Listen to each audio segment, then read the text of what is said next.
confused. Being philosophically consistent and being a very honest person, I'm sure you can tell me where God came from.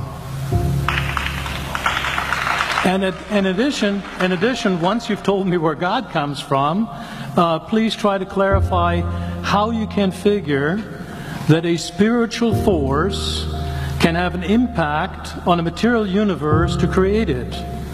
I think that some years ago we already talked about that kind of thing in philosophical circles at any rate, by posing the question, if angels are made of spiritual matter and a pin is made of material matter and spiritual matter displaces no space, how many angels can dance on the tip of a pen? I have a sense of sort of reversal experience here, but please do, go ahead. You got 5 minutes. Now, I just want to know which question. That's all right. You may take the rest of the minute. We're supposed to do one question at a time. Which one would you like? That was part of the format for the debate. So which question? I want you to fill in the story of the rest of the beginning of the universe. God, spiritual matter, impact on material matter. Okay. So 2 questions. All right. Go ahead. All right, your question, where did God come from, assumes that you're thinking of the wrong, obviously it displays that you're thinking of the wrong God, because the God of the Bible is not affected by time, space, or matter. If he's affected by time, space, or matter, he's not God.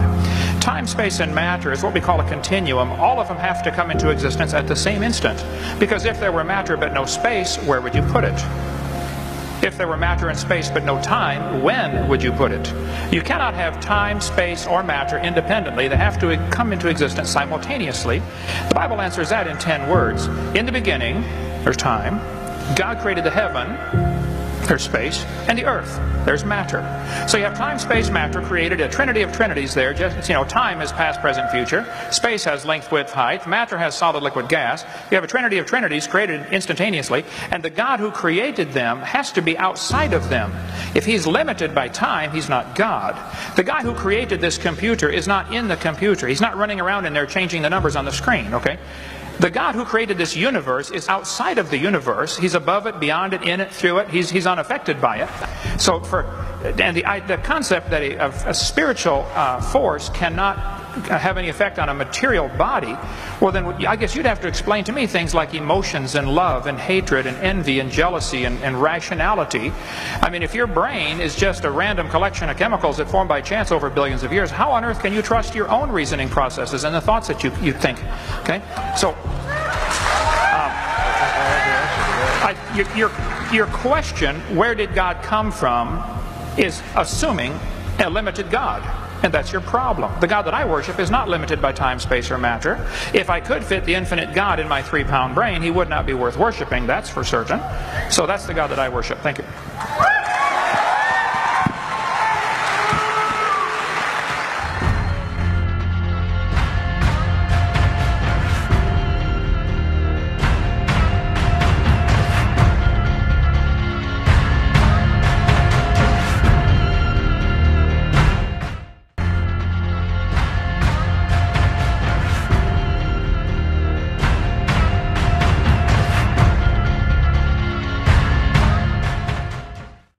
In this experiment, Dr. Emoto's researchers used a glass of Tokyo tap water, which seems to be unable to form crystals, and performed a test. Participants placed the glass in the center of their circle and sent gratitude to the water. Studying the water under the microscope, they started to see a crystal formation.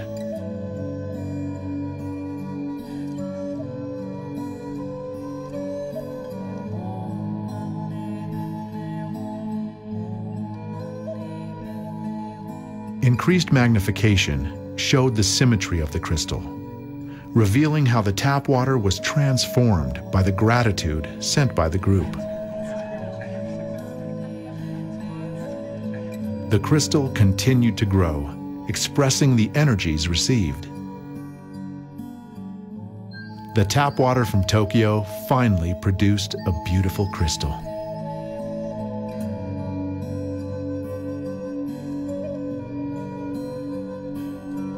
It was interesting to see children so completely astonished after they witnessed the difference in Tokyo tap water, before and after they sent the prayer. Their mothers were kind of skeptical before this experiment. But afterwards, they said, "We really have to believe it." This next series of photographs are the work of Japanese researcher Mr. Masaru Emoto from his book, The Message from Water.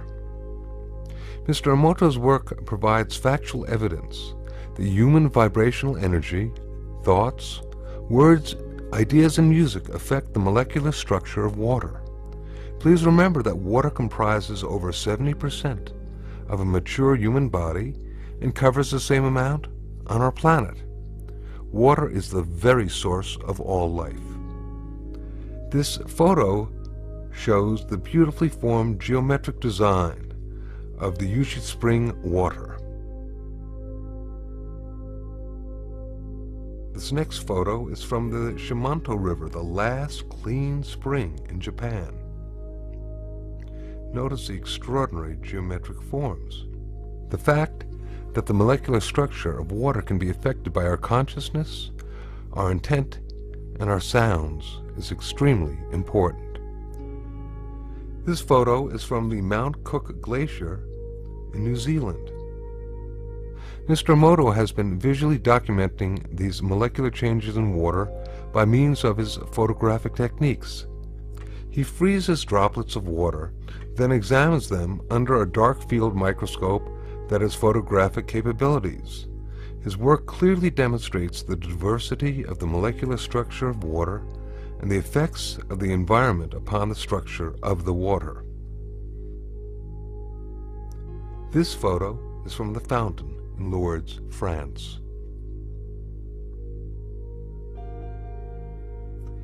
This photo is from contaminated water from the Yodo River in Japan.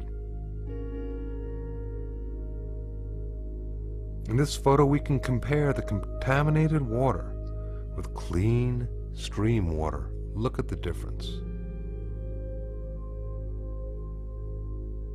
Mr. Emoto decided to see what effects music would have upon the structure of water. He placed distilled water between two speakers for several hours while playing different music and then photographing the crystals that formed after the water was frozen. This photo is of water being exposed to Beethoven's Pastorale. This photo is the effect of Bach's Air for the G string on the water.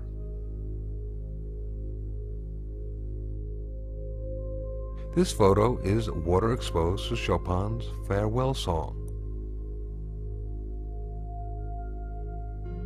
This next photo is water being exposed and affected to music that was designed for healing. This photo is of water being exposed to the Kawachi folk dance.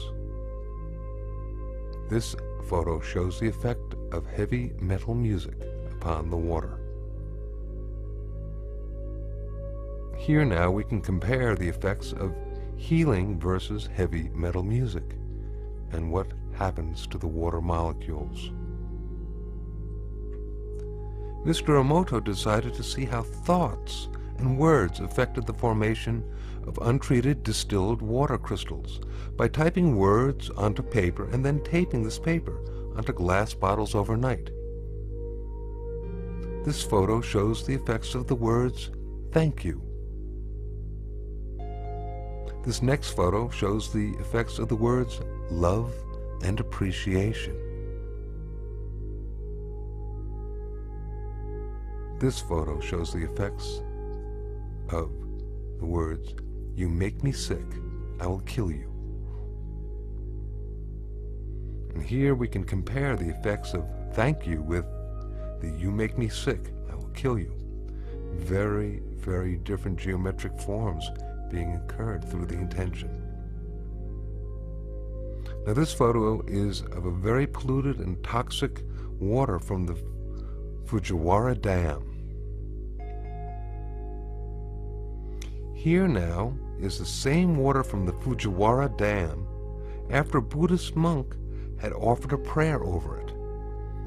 Prayer, that sound coupled with intention, seems to have an extraordinary ability of restoring water to its natural, harmonious, geometric symmetry.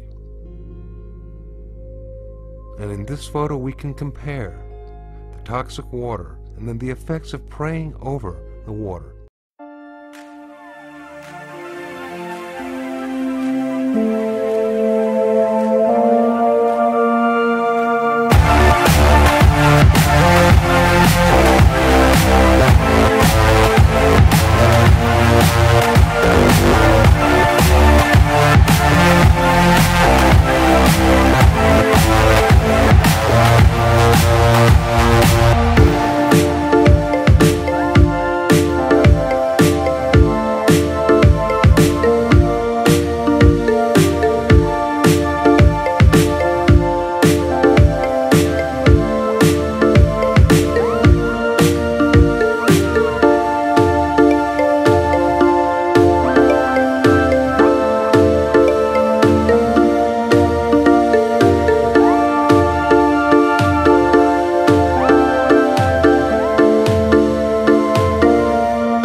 Does it like OTT TV.